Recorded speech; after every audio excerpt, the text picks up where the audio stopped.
Amod national highway 64નો વધુ એક bridge જર્જરિત. Story report by Asad Sayyed, Bharuch. Gambhira પુલ દુર્ઘટના બાદ સરકાર સફાળી જાગી છે અને બ્રિજનું સમારકામ અનેકો જગ્યા પર બ્રિજ પુલ બધાનું સમારકામ કરવામાં તંત્ર ચાલુ થઈ ગયું છે.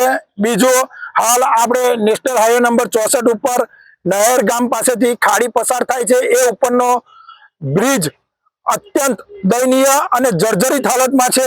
શું સરકાર આ કોઈ દુર્ઘટના બને એની રાહ જોઈ રહ્યું છે? તંત્ર આ દુર્ઘટના બની રહે એનું કોઈ રાહ જોઈ રહ્યું છે?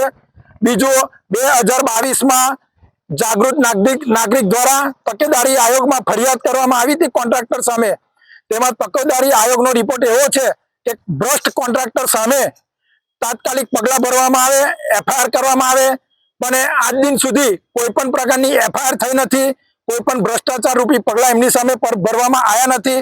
મળતી માહિતી મુજબ સ્થાનિક ધારાસભ્યશ્રીએ પણ આ બ્રિજ બાબતે રજૂઆત કરવા છતાં પણ અનેકો ધારાસભ્યો એમની પાસે બહુમતી હોવા છતાં પણ ધારાસભ્યનું તંત્ર કોઈ પણ પ્રકારની વાત સાંભળતું નથી.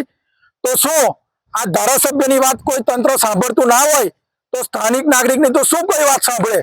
તો આ બાબતે અમારે આટલું જ કહેવું છે, જો આ બ્રિજનું તાત્કાલિક સમારકામ કરવામાં નહીં આવે તો કોંગ્રેસ પક્ષ દ્વારા તાત્કાલિક આંદોલન કરવામાં આવશે. At SPU, education isn't just about today, it's about building a better tomorrow. Welcome to SPU, where innovation meets excellence. Study in a cutting-edge environment with programs across technical, medical and paramedical streams. Choose from 120 plus courses in 14 disciplines.